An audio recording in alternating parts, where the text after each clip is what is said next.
तो चलिए स्टूडेंट, स्वागत है आप सभी का आपके अपने एजुकेशन बायर सिविल सर्विसेज यूट्यूब चैनल में।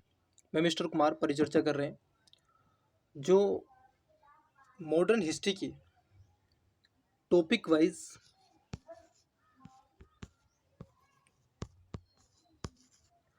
एमसीक्यू की सीरीज चल रही है उसके विषय पर उसको हम जानने का प्रयास कर रहे हैं, उस एमसीक्यूज को हम समझने का प्रयास कर रहे हैं। अब तक आपको 3 क्लासेस उपलब्ध करा दी गई हैं। अगर आपने वो क्लासें नहीं देखी हैं तो देख लीजिएगा। चैनल को सब्सक्राइब कर लीजिएगा स्टूडेंट्स, शेयर कर दीजिएगा और लाइक करना मत भूलिएगा।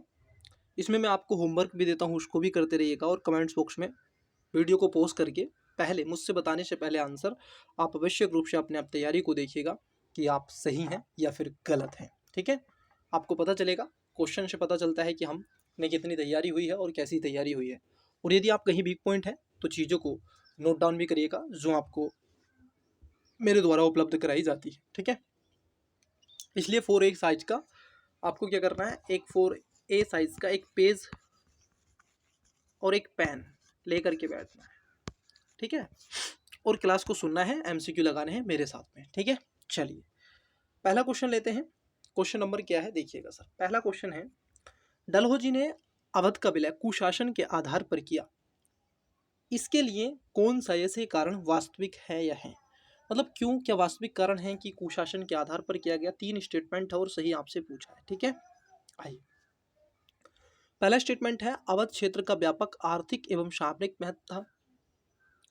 दूसरा स्टेटमेंट है कि अवध का नवाब एक अयोग्य अकुशल शासक था। तीसरा स्टेटमेंट है, अवध की जनता सरकार के कुशासन से शस्त्र थी। देखो, अगर इसमें दूसरे स्टेटमेंट की बात कर लें, ये कह रहे हैं कि अवध का नवाब एक अयोग्य और अकुशासल शासक था। नहीं सर, वो एकदम अच्छा शासक था, लेकिन ब्रिटिश हुकूमत की निगाहों में वो एक अच्छा शासक नहीं था, क्योंकि वो एक स्वतंत्रता के रूप में रहना चाहता था। वो इनके जंगल से अलग रहना चाहता था, अपना जीवन अलग व्यतीत करना चाहता, इसलिए इन्होंने उसको कुशासन कहा। परंतु ऐसा नहीं है, तो दूसरा गलत है। अब जहां दो है उसको कट कर दीजिए, कुछ सी नहीं आंसर होगा, बी आंसर नहीं होगा और डी आंसर नहीं होगा। तो आंसर क्या होगा इसका?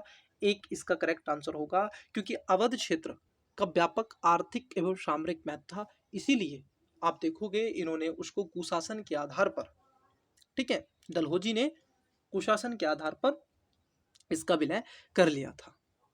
अगले क्वेश्चन की तरफ बढ़ते हैं। क्वेश्चन नंबर 2, आइए, आई होप आपको विजिबल हो रहा होगा। क्वेश्चन नंबर 2 कहता है कि निम्नलिखित में से किन क्षेत्रों में डलहौजी ने व्याप्त गत के सिद्धांत के आधार पर मिलाया था? कौन से वो रीजन थे जिनको व्याप्त गत के सिद्धांत पर उसको मिलाने का प्रयास किया था?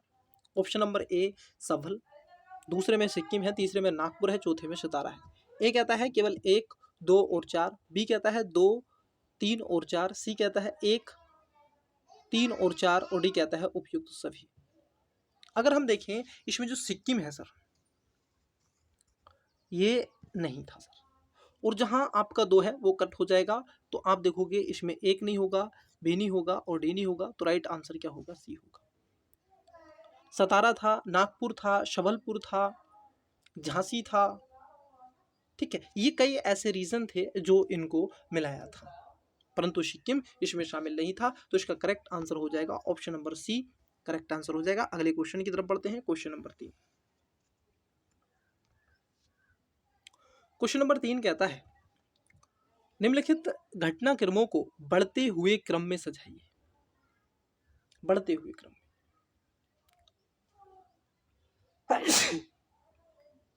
सॉरी सॉरी स्टूडेंट्स, मेरे को कोल्ड हुआ है, तो बट कोल्ड हो या कुछ हो मैं क्लास स्किप नहीं करता।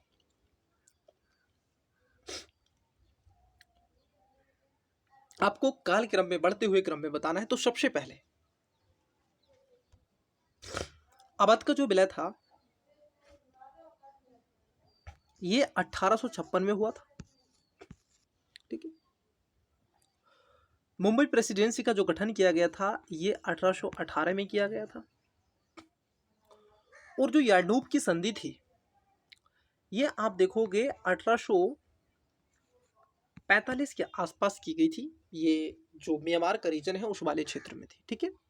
तो इसलिए आप देखोगे पहला आएगा दूसरा, अब दूसरा एक ही में है तो दूसरा, फिर तीसरा, फिर पहला, फिर तीसरा। तो करेक्ट आंसर क्या हो जाएगा? इसका सी करेक्ट आंसर हो जाएगा। क्योंकि आप अगर एलिमेंट मेथड भी लगाएंगे तो इसमें आप देखोगे डी और बी नहीं होगा, क्योंकि अवध का जो विलय किया गया था वो 1856 में था और पहले तो आएगा नहीं, क्योंकि मुंबई प्रेसिडेंसी 1818 में बनी थी तो ये तो पहले आना चाहिए। और यानडूब की जो संधि थी ये बहुत बाद में की गई थी, तो इसलिए इसका सी आंसर हो जाएगा। अगले क्वेश्चन की तरफ बढ़ते हैं। ये हमने दृष्टि का हमने पीडीएफ लिया है, क्योंकि मेरे पास में था तो मैंने उचित समझा। इसका कॉपीराइट दृष्टि के पास में, ठीक है। चलिए, निम्नलिखित में से किस या किन कारक या कारकों ने ब्रिटिश कंपनी के अंतर्गत भारतीय राज्यों के विलय को प्रोत्साहित किया? 3 स्टेटमेंट हैं। पहला है भारत में ब्रिटिश औद्योगिक पूंजीवाद के हित का संवर्धन। दूसरा है ब्रिटिश भारतीय राज्यों का आधुनिकीकरण करना चाहते थे। तीसरा है कि कुछ क्षेत्रों में अपने शासक के विरुद्ध वहां की प्रजा ने भी ब्रिटिश की सहायता मांगी थी। तो ये बात आपकी की जा रही है। चौथे, वीडियो को पोस्ट करके आंसर बताइए। देखिए, ब्रिटिश कंपनी के अंतर्गत भारतीय राज्यों के विलय को प्रोत्साहन दिया गया, उसका क्या कारण था? पहला था कि ब्रिटिश औपनिवेशिकवाद चाहता था कि औद्योगिक पूंजीवाद के हित को संवर्धन करना। वो अधिक से अधिक चाहते थे कि अपनी स्थिति को और बेटर और बेटर और बेटर किया जा सके, ना कि उन्होंने, उनका मूलभूत उद्देश्य ये रहेगा कि भारतीय या भारतीयों को वो थोड़ा सा आगे ला सके। ब्रिटिश भारतीय राज्यों का आधुनिकीकरण करना चाहते थे, ये तो एकदम सरासर गलत है। उनका कोई मूल उद्देश्य, ऐसा कोई सिद्धांत नहीं था कि वो इस पर आकर के काम करें। और भारतीयों को वो क्या करना चाहते थे कि इस तरीके से हम उनको ट्रीट करेंगे और वो यहाँ पर उनके देश को हम आधुनिक मॉडर्नाइजेशन करेंगे, ऐसा उन्होंने कभी नहीं किया। अगर उन्होंने रेलवे या फिर रोड, टेलीग्राम, डाक व्यवस्था अगर चलाई तो उन्होंने अपने स्वार्थ के लिए, अपने हित के लिए, भारत के जो आंदोलन थे उनको कुचलने के लिए, अधिक से अधिक राजस्व को एकत्रित करने के रेलवे का निर्माण किया गया। अब देखोगे किसके लिए? भारत के दूर दराज के क्षेत्रों तक कच्चा माल को हम एकत्रित कर सकें और तैयार माल को वहां पर तो बाजार को सुनिश्चित करने के लिए, बाजार का निर्माण करने के लिए। तो दूसरा जहां जहां है उसको कट कर दीजिएगा, तो सी नहीं होगा और बी नहीं होगा। अब या तो ए होगा या फिर डी होगा। तीसरा स्टेटमेंट है कुछ क्षेत्रों में अपने शासक के विरुद्ध वहां की प्रजा ने भी ब्रिटिश की सहायता की मांग की थी। ऐसा तो भारतीयों के अंदर आया ही नहीं था, कभी नहीं आया था। आप ही बताइए, अगर कोई आपका शत्रु है, आपका शोषण कर रहा हो, क्या आप उससे कहेंगे कि आप ही हम पे राज करो? आपका वो शोषण कर रहा है तो आप तो शोषण से मुक्ति चाहोगे, और मुक्ति चाहोगे तो फिर उसका विरोध करोगे। तो इसीलिए आप देखोगे दूसरा और तीसरा गलत हो जाते हैं और बचता है आपका एक, केवल पहला वाला ठीक है सर। तो इसमें करेक्ट आंसर क्या हो जाएगा? ऑप्शन नंबर ए इसका करेक्ट आंसर हो जाएगा। इट्स क्लियर या नो? चलिए अगले क्वेश्चन को देखते हैं। देखिए अगला क्वेश्चन क्या है। अगला क्वेश्चन है आपका क्वेश्चन नंबर 5 है। 18वीं सदी में भारत में लड़े गए युद्धों का निम्नलिखित में से सही कालानुक्रम कौन सा है? ठीक है, ये पूछ रहे हैं कि सही कालानुक्रम कौन सा है, इसके बारे में आपसे पूछा जा रहा है। जैसे अगर हम देखें, वांडीवाश का युद्ध और बक्सर का युद्ध और अरब युद्ध, प्लासी का युद्ध, ये अलग अलग तरीके से युद्ध हुए हैं। बी में है अंबर युद्ध, प्लासी का युद्ध और वांडीवाश का युद्ध और बक्सर का युद्ध। सी में है वांडीवाश का युद्ध, प्लासी का युद्ध, अंबर का युद्ध और बक्सर का युद्ध। और डी में है अंबर का युद्ध, बक्सर का युद्ध और वांडीवाश का युद्ध व प्लासी का युद्ध। तो आप देखोगे सबसे पहले आता है अंबर का युद्ध। अंबर का युद्ध ये प्लासी के युद्ध से पहले हुआ था, मतलब प्लासी का जो युद्ध था वो 1757 में घटित हुआ था, पहली बात। वांडीवाश का जो युद्ध था आप देखोगे ये फ्रांसीसी और अंग्रेजों के बीच में 1760 में लड़ा गया था। और बक्सर का युद्ध आप देखोगे 1764 में लड़ा गया था। वही अंबर जो युद्ध था ये 1757 प्लासी के युद्ध से पूर्व लड़ा गया था, इसलिए इसका करेक्ट आंसर आप देखोगे ऑप्शन नंबर बी इसका राइट आंसर हो जाएगा। अगले क्वेश्चन की तरफ बढ़ते हैं। चलिए सर अगले क्वेश्चन की बात कर लेते हैं। क्वेश्चन नंबर 6 की बात कर रहे हैं। देखिए क्या कह रहे हैं। क्वेश्चन नंबर 6 में कह रहे हैं 1793 ईस्वी में एक विनियमन द्वारा जिला कलेक्टर को उसकी न्यायिक शक्तियों से वंचित कर दिया गया और केवल संग्राहक अभिकर्ता बना दिया गया। ऐसे विनियमन का कारण क्या था? ऐसे विनियमन का कारण क्या था? क्यों ऐसा उन्होंने किया? ऑप्शन नंबर ए की अगर हम बात कर लें, कॉर्नवालिस ने महसूस किया कि जिला कलेक्टर की राजस्व संग्रह की दक्षता अन्य कार्यों का बोझ न सहने से बहुत अधिक बढ़ जाएगा। भी कह रहे हैं कि कॉर्नवालिस ने महसूस किया कि न्यायिक शक्ति अनिवार्य रूप से यूरोपियों के हाथों में होनी चाहिए, जबकि जिलों में राजस्व का संग्रह का जो कार्य है वो भारतीयों को सौंप दिया जाना चाहिए। क्या वो ऐसा चाहेंगे कि यहाँ के जो राजस्व को वसूली करेगा वो कलेक्टर करेगा, जिलाधिकारी करेगा, और जिलाधिकारी करेगा तो अपना वर्चस्व करेगा। अब वो किसको करेगा किसका नहीं करेगा वो तो उसके हाथ में, और यहाँ का निवासी यहाँ के लोगों पे कैसे कहर ढाएगा? नहीं ना, तो ये तो कभी सोच ही नहीं सकते। तीसरा है कि लॉर्ड कॉर्नवालिस के द्वारा जिला कलेक्टर में संकेंद्रित इतनी विस्तृत शक्ति के सतर्क हो गया था और महसूस करता था कि एक व्यक्ति में इतनी परम शक्ति होना अवांछनीय है। उसने उसकी शक्ति को और कम करने का प्रयास किया था, और यही बात क्या हो जाती है, आपकी करेक्ट हो जाती है। उसने इसी बात का जिक्र किया था। तीसरा, और देखिए डी में क्या बताते हैं, ये कह रहे हैं कि न्यायिक कार्य के लिए भारत का गहरा ज्ञान और कानून में अच्छा प्रशिक्षण होना आवश्यक था, तथा लॉर्ड कॉर्नवालिस महसूस करता था कि कलेक्टर को केवल राजस्व संग्रह होना चाहिए। ऐसा नहीं है सर, तो इसका करेक्ट आंसर क्या हो जाएगा? ऑप्शन नंबर सी हो जाएगा कि जिला कलेक्टर को विनियमन और उसकी न्यायिक शक्तियों से वंचित कर दिया गया था और केवल संग्रहित अभिकर्ता बना दिया गया था। ऐसे विनियमन का कारण यही था कि कॉर्नवालिस जिला कलेक्टर में संग्रहित इतनी विस्तृत शक्ति के तर्क हो गया और सतर्क होकर के कहने लगा, महसूस करता था कि एक व्यक्ति में इतनी परम शक्ति का होना अवांछनीय है, वो होनी नहीं चाहिए। उसने इस बात को नकारा और इसीलिए इसका सी राइट आंसर हो जाएगा। अगले क्वेश्चन की तरफ बढ़ते हैं, क्वेश्चन नंबर 7। ये कह रहे हैं कि रैयतवाड़ी बंदोबस्त के संदर्भ में निम्नलिखित कथनों पर विचार कीजिए। 1820 में ब्रिटिश भारत के 50% भूभाग पर रैयतवाड़ी व्यवस्था शुरू कर दी गई थी, जिसमें महाराष्ट्र, मद्रास और बंगाल का क्षेत्र था, सॉरी असम का क्षेत्र था, और मध्य वाला भारत था। यहाँ पर जमींदारों से बड़े जो जमींदार थे वो रैयत हो गए थे। यहाँ पर किसान और रैयत के बीच में डायरेक्ट कॉन्टैक्ट होने लगा था। अब यहाँ पर जमींदार नहीं था, ठीक है। कैप्टन रीड के द्वारा इसको आगे लाया गया, और ये कह रहे हैं कि किसानों द्वारा, जरा समझना, किसानों द्वारा लगान सीधे सरकार को दी जाती थी। ये स्टेटमेंट बिल्कुल सही है, और ये सही पूछ रहा है, ध्यान रखना। इसकी दर 1/3 निश्चित कर दी गई थी। तीसरा स्टेटमेंट है, कर लगाने से पूर्व भूमि का सर्वेक्षण और मूल्य निर्धारण किया जाता था। ये बात भी ठीक है, ये बात एकदम ठीक है। जो सामूहिक भूमि हुआ करती थी जिसपे कराई और धराई चर लगता था, वो यहाँ पर रैयत के हाथ में दे दी जाती थी। अगर हम बात करें इसके राइट आंसर की, तो इसका राइट आंसर हो जाएगा ऑप्शन नंबर, आप देखोगे इसमें तीनों बातें क्या हो जाती हैं, ठीक हो जाती हैं। क्योंकि जमींदारी जो व्यवस्था थी उसमें आप देखोगे 10/11 कहीं ना कहीं टैक्स लगाया जाता था, जबकि इसमें 1/3 टैक्स को सुनिश्चित करने का प्रयास किया गया। इन सब के अलावा आप देखोगे उसके बाद आता है महालवाड़ी। महालवाड़ी 1822 में आई थी, और इसमें गांव के महल को मुखिया बनाया गया।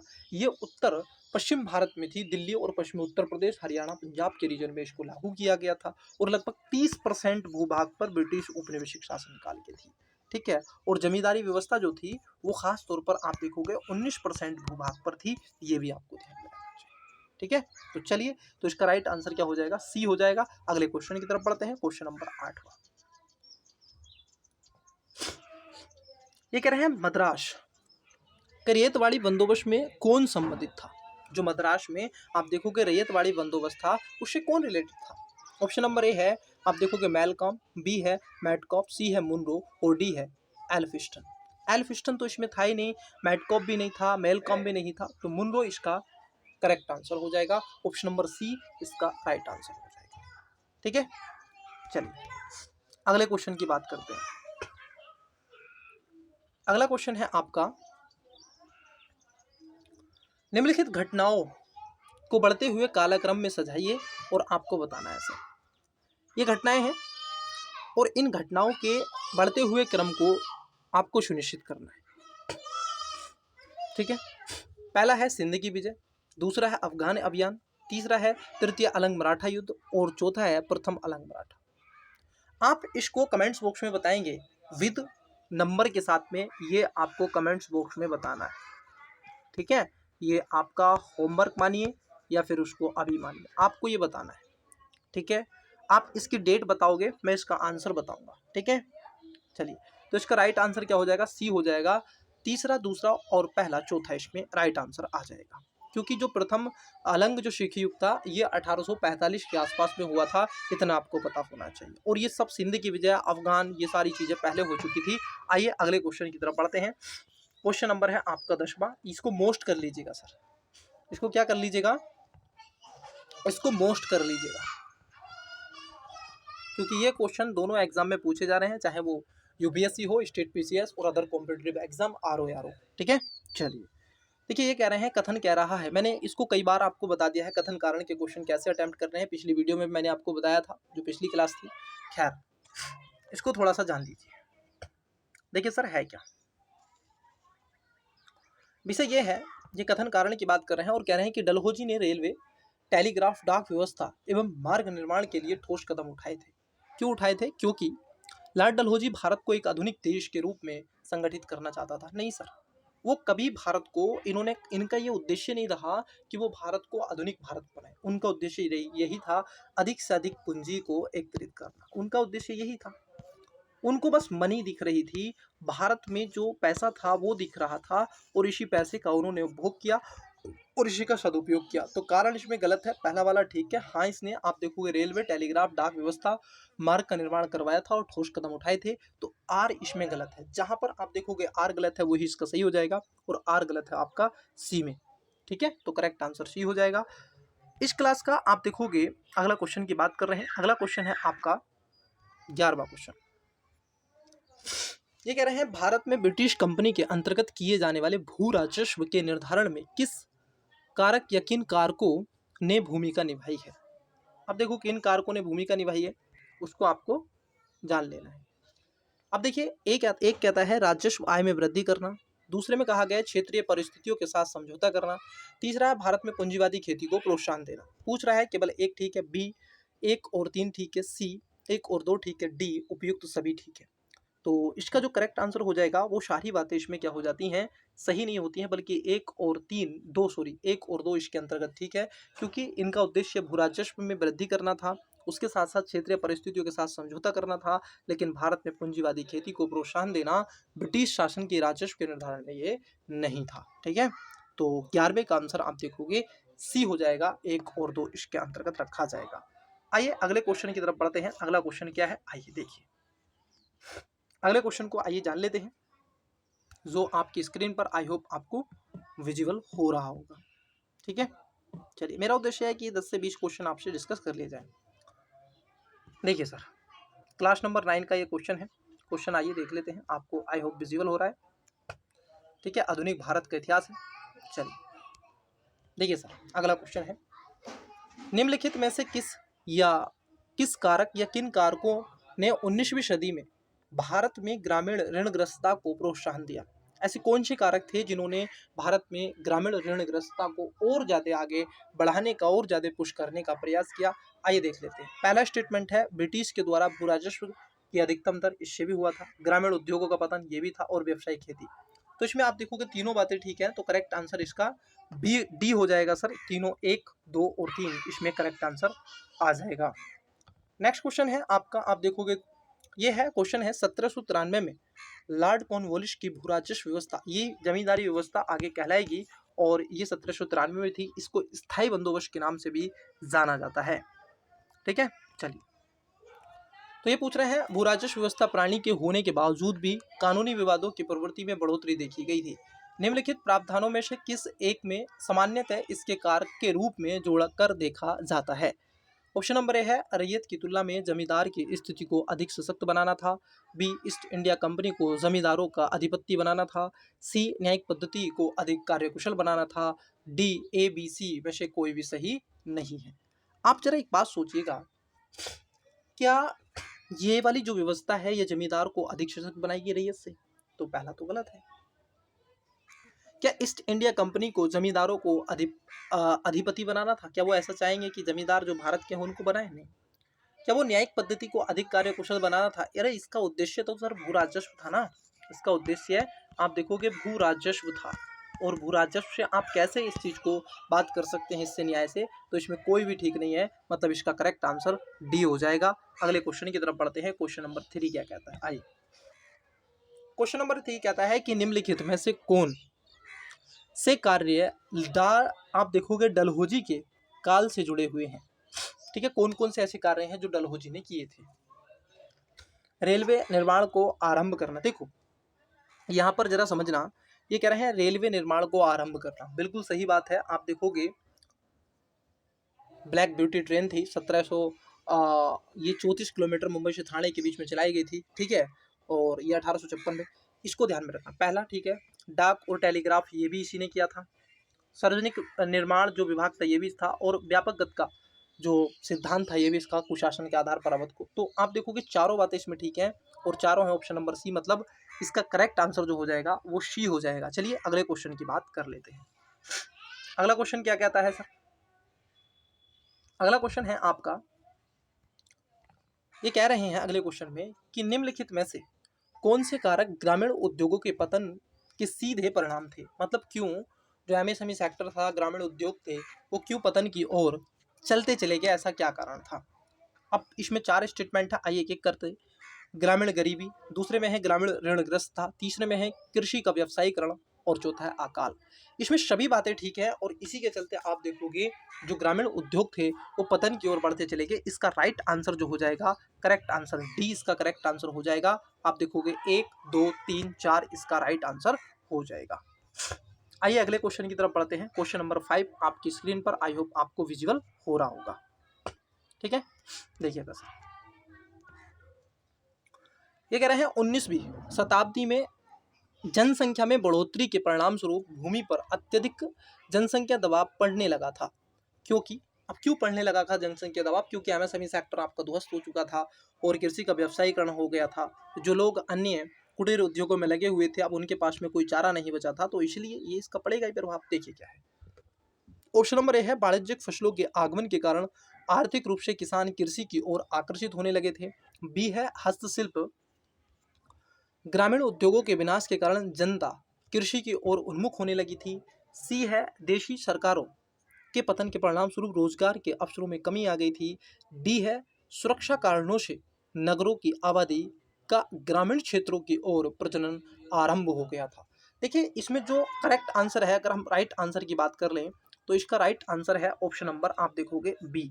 क्योंकि हस्तशिल्प और ग्रामीण उद्योगों के विनाश के कारण ही जनता कृषि की ओर चली गई थी। जो जनता हस्तशिल्प में लगी हुई थी, जो जनता कुटीर उद्योग में, ग्रामीण उद्योगों में लगी हुई थी, अब उनके वो एमएसएमई सेक्टर, कुटीर उद्योग, जो हस्तशिल्प थे वो क्या कर दिए, नष्ट कर दिए गए थे।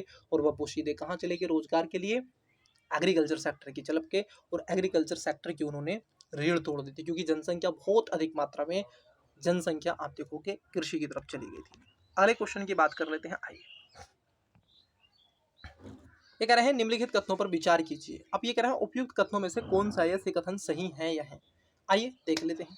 पहला है वॉरेन हैस्टिंग्स गवर्नर जनरल था जिसने भारत में ब्रिटिश ढांचे पर आधारित एक नियमित पुलिस बल की स्थापना करी थी। इसमें सर कोई दो राय ग्रह नहीं है। आप देखोगे जो वॉरेन हैस्टिंग्स था इसने एक भूमिका निभाई थी हालांकि, परंतु इसने स्थापना नहीं की थी, ठीक है। दूसरा है रेगुलेटिंग एक्ट 1773 द्वारा कलकत्ता में सुप्रीम कोर्ट को स्थापित किया गया, सही है। भारतीय दंड संहिता 1860 में लागू हुई थी, ये भी बात सही है। पहला वाला गलत है क्योंकि ये वॉरेन हैस्टिंग्स नहीं था, ठीक है। और डलहौजी के, ये आप देखोगे कॉर्नवालिस के शासनकाल में इस चीज को और बढ़ावा मिला गया, ठीक है। तो अगर हम देखें पहला वाला आपका गलत है, जहां जहां पहला है उसको कट कर देंगे तो ए नहीं होगा, सी नहीं होगा और डी नहीं होगा, तो बचा क्या है आपका बी। 2 और 3 इसमें ठीक हो जाते हैं। इसका जो राइट आंसर हो जाएगा वो right answer option number b हो जाएगा। अगले क्वेश्चन की तरफ बढ़ते हैं। जो कि क्वेश्चन पूछा है कथन कारण से, क्वेश्चन नंबर 7वां। कथन कारण मैंने आपको कई बार बताए हैं, चलिए, क्योंकि जो कथन है वो कारण के ऊपर ही डिपेंड होता है। आइए, कथन कहता है कि ब्रिटिश कंपनी ने 18वीं सदी के पूर्वार्ध में भारतीय अर्थव्यवस्था को तैयार माल के आयात तथा कच्चे माल के निर्यात के रूप में परिवर्तित कर दिया था।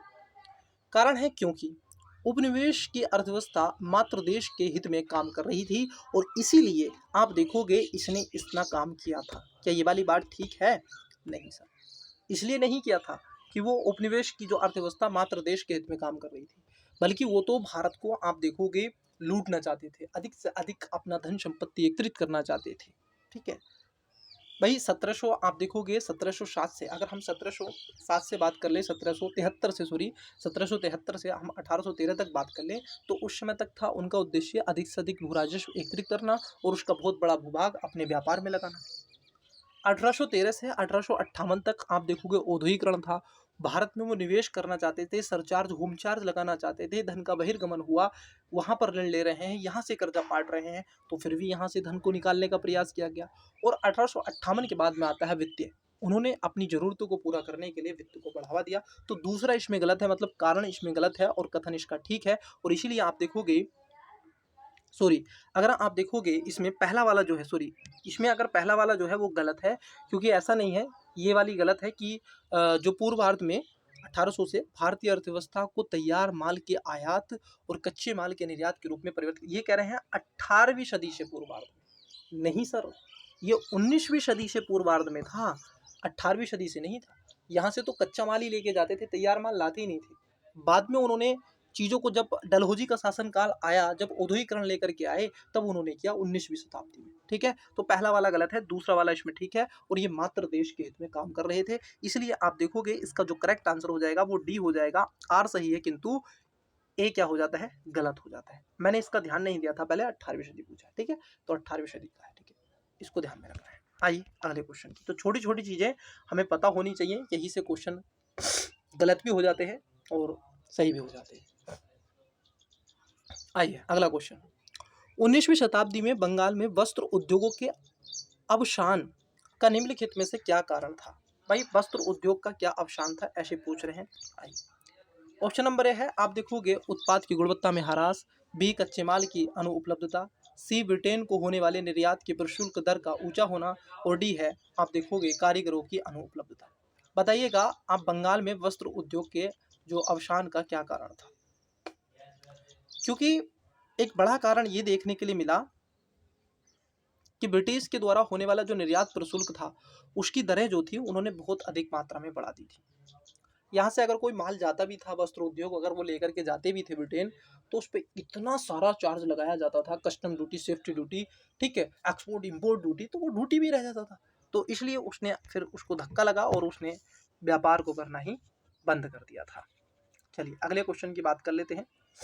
क्वेश्चन नंबर है नेक्स्ट, अकृषिकरण प्रक्रिया का एक प्रमुख परिणाम था। ए औद्योगिक उत्पादन में वृद्धि, बी वाणिज्यिक वस्तु के रूप में भूमि के मूल्य में क्षरण, सी भूमिहीन कृषक मजदूरों की वृद्धि, डी सरकार द्वारा संस्थागत वित्त पोषण का प्रारंभ करना। तो अकृषिकरण का क्या कारण था, ये आपसे पूछा है, तो करेक्ट आंसर क्या होगा, भूमिहीन कृषक मजदूरों की क्या हो गई थी, वृद्धि हो गई थी। तो करेक्ट आंसर इसमें सी इसका राइट आंसर हो जाएगा। अगले क्वेश्चन की तरफ बढ़ते हैं और इस क्लास का लास्ट क्वेश्चन की तरफ बढ़ते हैं। देखिए, भारत में ब्रिटिश शासन के अंतर्गत ग्रामीण ऋणग्रस्तता के क्रमिक विकास का क्या कारण था? ऋणग्रस्तता, पहला है कि भूमि जोतों का विखंडन, दूसरा है कुटीर उद्योगों का पतन, तीसरा है ग्रामीण अर्थव्यवस्था का मौद्रीकरण, चौथा है नकदी फसलों का चयन।